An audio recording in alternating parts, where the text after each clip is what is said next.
ओम शांति। 28 मार्च 2022। बाबा के महावाक्य। मीठे बच्चे, मनुष्य मत पर तो तुम आधा कल्प चलते हो, अब मेरी श्रीमत पर चल पावन बनो तो पावन दुनिया के मालिक बन जाएंगे। प्रश्न।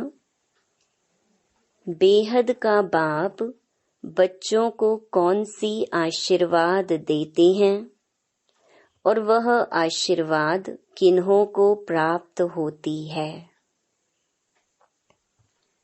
उत्तर। बाप आशीर्वाद देते, बच्चे तुम 21 जन्म सदा सुखी रहेंगे, अमर रहेंगे। तुम्हें कभी काल नहीं खाएगा, अकाले मृत्यु नहीं होगी।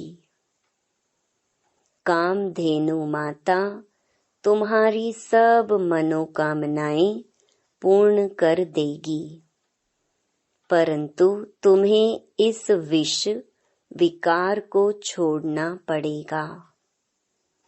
यह आशीर्वाद उन्हें ही प्राप्त होती है जो श्रीमत पर इस अंतिम जन्म में पवित्र बनते और बनाते हैं। बाबा कहते, बच्चे दुनिया बदल रही है, इसलिए पावन जरूर बनो। गीत। ओम नमो शिवाय। ओम शांति। भगवान के बच्चों ने गीत सुना। अब भगवान के बच्चे तो सभी हैं, जो भी मनुष्य मात्र हैं, सब भगवान को बाबा कहते हैं। वह सर्व का एक ही बाप है। लौकिक बाप को सर्व का बाप नहीं कहेंगे। बेहद का बाप सर्व का ही बाप है, सर्व का सद्गति दाता है और कोई की महिमा हो नहीं सकती। सभी उस निराकार बाप को ही याद करते हैं। तुम्हारी आत्मा भी निराकार है तो बाप भी निराकार है, उनकी ही तुमने महिमा सुनी है। परम पिता परमात्मा शिव बाबा आप ऊंचे ते ऊंचे हो, सर्व के सद्गति दाता हो। सबकी सद्गति करते हो तो वह स्वर्ग के मालिक देवी देवता बन जाते हैं। मनुष्य की सद्गति कर न सके। मनुष्य की कोई महिमा है नहीं। अभी तुम बच्चों को बेहद के बाप द्वारा वर्षा मिलता है। आधा कल्प तुम प्रारब्ध भोगते हो, उसको राम राज्य कहा जाता है। फिर द्वापर से रावण राज्य शुरू होता है। 5 विकारों रूपी भूत प्रवेश होते हैं।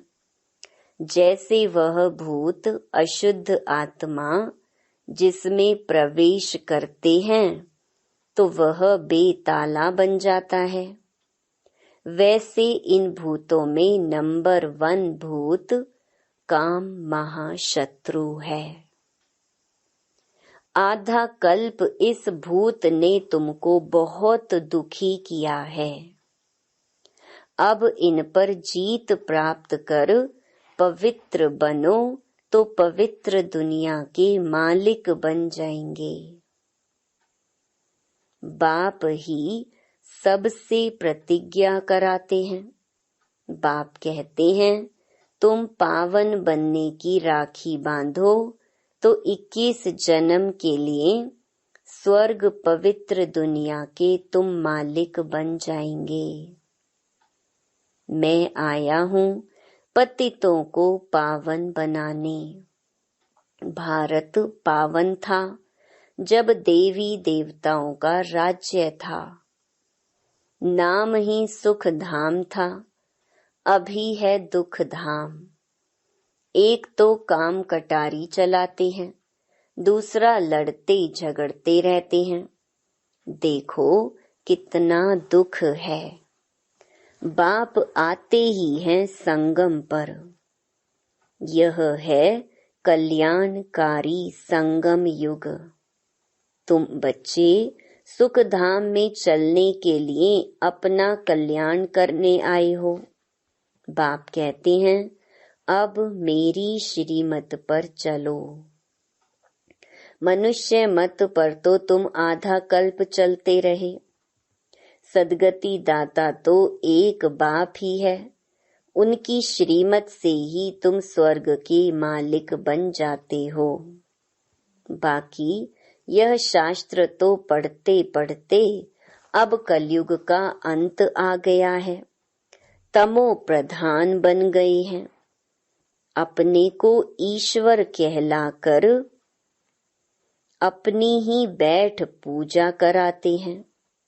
शास्त्रों में प्रहलाद की बात दिखाई है। दिखाते हैं कि थंब से नरसिंह भगवान निकला। उसने आकर हिरण्याकश्यप को मारा। अब थंब से तो कोई निकलता नहीं है। बाकी सभी का विनाश तो होना ही है। बाप कहते हैं इन साधु संत महात्मा अजामिल जैसी पाप आत्माओं का भी उद्धार मैं आकर करता हूँ। बाप आकर ज्ञान अमृत का कलश माताओं पर रखते हैं। माता गुरु बिगर किसकी सद्गति हो न सके। जगत अम्बा है कामधेनु, सभी की मनोकामना पूर्ण करने वाली। उनकी तुम बच्चियां हो। अब बाप कहते हैं कोई भी मनुष्य मात्र की बात नहीं सुनो। पतितों को पावन बनाने वाला एक बाप ही है। तो जरूर कोई पतित बनाने वाले भी होंगे। रावण राज्य में सभी पतित हैं। अभी वह पतित पावन बाप आया है स्वर्ग का वर्षा देने के लिए। कहते हैं 21 जन्म तुम सदा सुखी रहेंगे। आशीर्वाद देते हैं ना। लौकिक मात पिता भी आशीर्वाद करते हैं। वह है अल्पकाल सुख के लिए। यह है बेहद का मात पिता।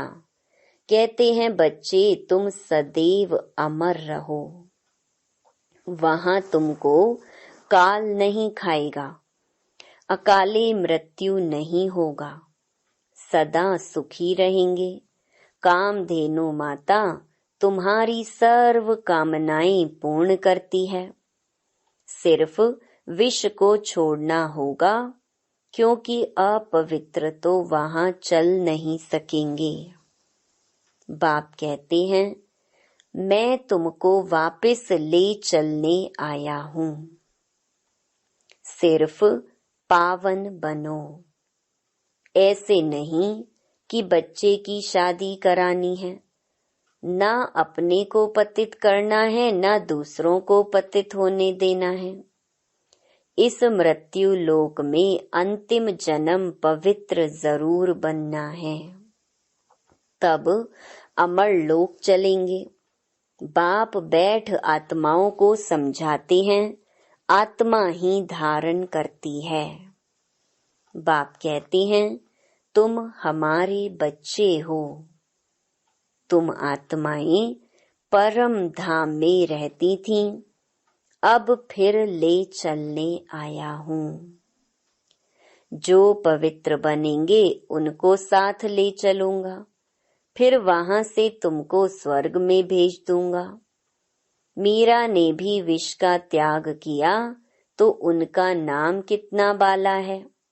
बाप कहते हैं, बच्चे अब पुरानी दुनिया बदल नई बनने वाली है। नई दुनिया में देवताएं राज्य करते थे। मैं ब्रह्मा द्वारा तुमको राजयोग सिखलाता हूँ, तुमको श्रीमत देता हूँ श्रेष्ठ देवता बनने के लिए। कृष्णपुरी में चलना है। श्री कृष्ण की देखो कितनी महिमा है। वह है सर्वगुण संपन्न। हमारी मत पर चलेंगे तो ऐसा लक्ष्मी नारायण बनेंगे जिन्होंने कल्प पहले वर्षा लिया होगा, वह श्रीमत पर चलेंगे। नहीं तो आसुरी मनमत पर चलते रहेंगे। यह बाबा भी उस निराकार से ही मत लेते हैं। शिव बाबा ब्रह्मा के तन में प्रवेश कर तुमको मत देते हैं। कहते हैं, तुम सब सजनियां अथवा भक्तियां हो, एक है साजन अथवा भगवान। मनुष्य को कभी भी भगवान नहीं कह सकते। यह उल्टी मत तुमको मिली हुई है, इसलिए तुम्हारी ऐसी दुर्गति हुई है। मैं ही एक पार करने वाला हूँ। ये गुरु लोग मेरे धाम को ही नहीं जानते तो मेरे पास ले कैसे आएंगे। मनुष्य तो जहाँ भी जाएंगे तो माथा टेकेंगे, इसलिए मैं स्वयं ही लेने को आया हूँ। फिर तुमको स्वर्ग धाम में भेज दूंगा। वह है विष्णुपुरी सूर्यवंशी। त्रेता को कहा जाता है राम राज्य। उसके बाद शुरू होता है रावण राज्य द्वापर में। तो भारत शिवालय से वैश्यालय बन जाता है। यही भारत संपूर्ण निर्विकारी था। यही भारत पूर्ण विकारी बन गया है। अब तुम बच्चे राजयोग सीख सारे विश्व पर जीत प्राप्त कर लेते हो। दो बंदरों की कहानी। वह आपस में लड़ते हैं। विश्व रूपी माखन तुमको मिलता है। तुम केवल शिव बाबा और स्वर्ग को ही याद करो। घर गृहस्थ में रहते हुए पवित्र बनो तो पवित्र दुनिया के मालिक बन जाएंगे। पवित्रता पर ही अत्याचार होते हैं। कल्प पहले भी हुए थे, अभी भी होंगे जरूर, क्योंकि तुम अब जहर नहीं देते हो। गाया भी हुआ है, अमृत छोड़ विष काहे को खाए। अमृत पीते पीते तुम मनुष्य से देवता बन जाते हो। जो पक्के ब्राह्मण होंगे वह तो कहेंगे चाहे कुछ भी हो, परंतु हम विष नहीं देंगे। कितना सहन भी करते हैं, तब तो ऊंच पद पाते हैं। शिव बाबा को याद करते करते प्राण भी छोड़ देते हैं। शिव बाबा का फरमान है। फरमान तो सबको है, इसलिए कहते हैं, मुझे याद करो तो मेरे पास परम धाम में आ जाएंगे। शिव बाबा इस मुख द्वारा तुम आत्माओं से बात करते हैं। यह भी मनुष्य है। मनुष्य कभी भी मनुष्य को पावन नहीं बना सकते। बाप को बुलाते हैं कि पतितों को आकर पावन बनाओ, तो मुझे जरूर पतित दुनिया में ही आना पड़े, क्योंकि यहाँ कोई पावन तो है नहीं। अब बाप कहते हैं, मैं तुमको इस श्री कृष्ण जैसा पावन स्वर्ग का मालिक बनाता हूँ। अगर कोई कहता है कि मैं बंधन में हूँ, तो बाबा क्या करे? तुमको तो ज्ञान मिलता है कि गृहस्थ व्यवहार में रहते श्रीमत पर चलो तो तुम श्रेष्ठ बनेंगे। तुम सब ईश्वरीय परिवार के हो। शिव बाबा, ब्रह्मा, दादा, तुम ब्राह्मण ब्राह्मणियां, पोत्रे और पोत्रियां, तुम सबको स्वर्ग का वर्षा बादशाही मिलती है। बाप देता है स्वर्ग का वर्षा, तो हम बाप के वारिस ठहरे। तो जरूर हम स्वर्ग में होने चाहिए, फिर हम अभी नरक में क्यों? बाप समझाते हैं, रावण राज्य के कारण तुम नरक में पड़े हो।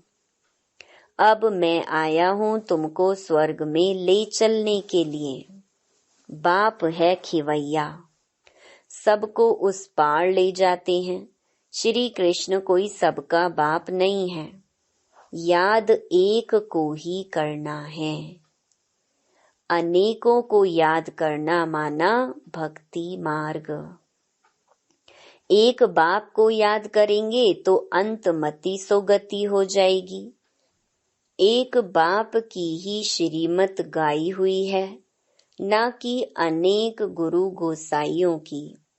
वह तो कह देते हैं भगवान नाम रूप से न्यारा है, परंतु नाम रूप से न्यारी वस्तु कोई होती नहीं। आकाश पोलार है, फिर भी नाम तो है ना। अभी यह भारत कितना कंगाल है, दिवाला मारा हुआ है। बाप कहते हैं जब ऐसी हालत हो जाती है तो मैं आकर भारत को सोने की चिड़िया बनाता हूँ।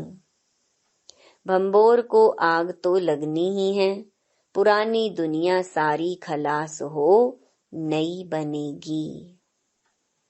तुम बच्चे श्रीमत पर स्वर्ग की राजधानी स्थापन कर रहे हो। ये है ईश्वरीय पढ़ाई, बाकी सब है आसुरी पढ़ाई। इस पढ़ाई से तुम स्वर्गवासी बनते हो, उस पढ़ाई से तुम नरकवासी बनते हो। अब दैवी झाड़ दिन प्रतिदिन बढ़ता जाएगा। माया के तूफान भी बहुत लगते हैं।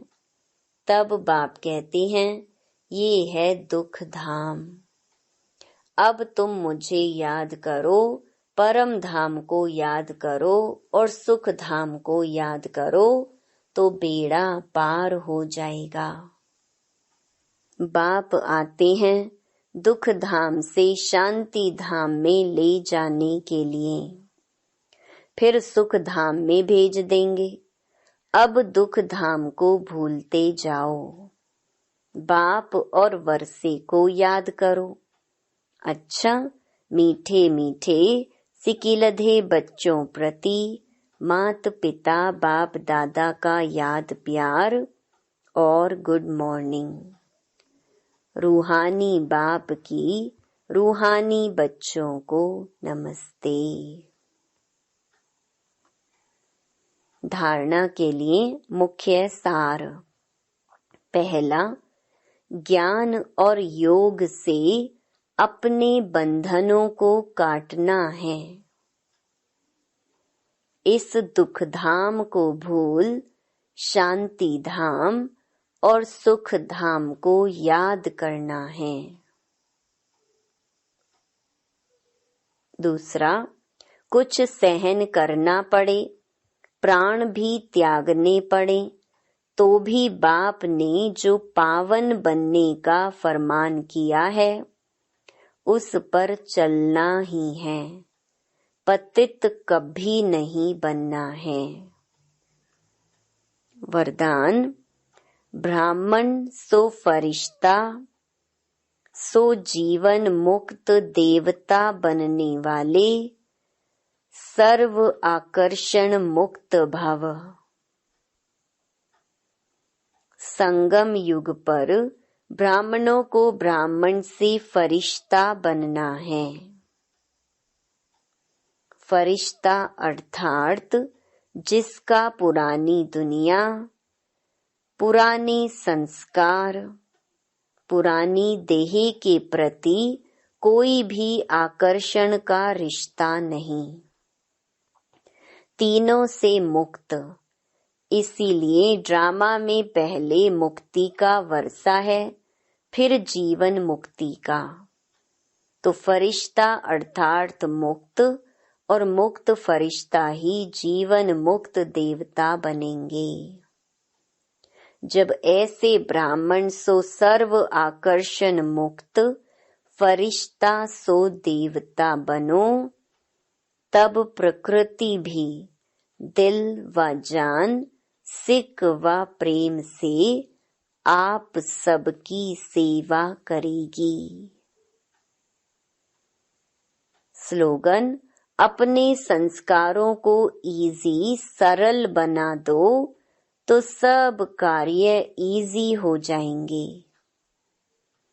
मातेश्वरी जी के अनमोल महावाक्य: परमात्मा करन करावनहार कैसे है। बहुत मनुष्य ऐसे समझ बैठे हैं कि ये जो अनादि बना बनाया सृष्टि ड्रामा चल रहा है वो सारा परमात्मा चला रहा है। इसलिए वो कहते हैं कि मनुष्य के कुछ नाही हाथ, करन करावनहार स्वामी। सब कुछ परमात्मा ही करता है। सुख दुख दोनों भाग परमात्मा ने ही बनाया है। अब ऐसी बुद्धि वालों को कौन सी बुद्धि कहा जाएगा? पहले पहले उन्हों को यह समझना जरूर है कि यह अनादि बनी बनाई सृष्टि का खेल वो परमात्मा जो अब बनाता है वही चलता है। जिसको हम कहते हैं बनी बनाई का खेल ऑटोमेटिक चलता ही रहता है। तो फिर परमात्मा के लिए भी कहा जाता है कि यह सब कुछ परमात्मा ही करता है। यह जो परमात्मा को करन करावनहार कहते हैं, यह नाम फिर कौन सी हस्ती के ऊपर पड़ा है? अब इन बातों को समझना है। पहले तो यह समझना है कि यह जो सृष्टि का अनादि नियम है वो तो बना बनाया है। जैसी परमात्मा भी अनादि है, माया भी अनादि है और यह चक्र भी आदि से लेकर अंत तक अनादि अविनाशी बना बनाया है। जैसे बीज में अंडरस्टूड वृक्ष का ज्ञान है ना, और वृक्ष में अंडरस्टूड बीज है, दोनों कंबाइंड हैं, दोनों अविनाशी हैं। बाकी बीज का क्या काम है? बीज बोना, झाड़ निकलना। अगर बीज ना बोया जाए तो वृक्ष उत्पन्न नहीं होता। तो परमात्मा भी स्वयं इस सारी सृष्टि का बीज रूप है और परमात्मा का पार्ट है बीज बोना। परमात्मा ही कहता है मैं परमात्मा हूँ ही तब जब बीज बोता हूँ। अगर बीज नहीं बोया जाए तो वृक्ष कैसे निकलेगा? मेरा नाम परमात्मा ही तब है जब मेरा परम कार्य है, मेरी कार्य ही है जो मैं खुद पाठधारी बन बीज बोता हूँ। सृष्टि की आदि भी करता हूँ और अंत भी करता हूँ। मैं करनधारी बन बीज बोता हूँ। बीज बोने का मतलब है रचना करना, पुरानी सृष्टि की अंत करना और नई सृष्टि की आदि करना। इसको ही कहते हैं परमात्मा सब कुछ करता है। Om Shanti. To watch Peace of Mind channel videos on YouTube, subscribe us on youtube.com/tvpeaceofmind. Just a click for a peaceful life.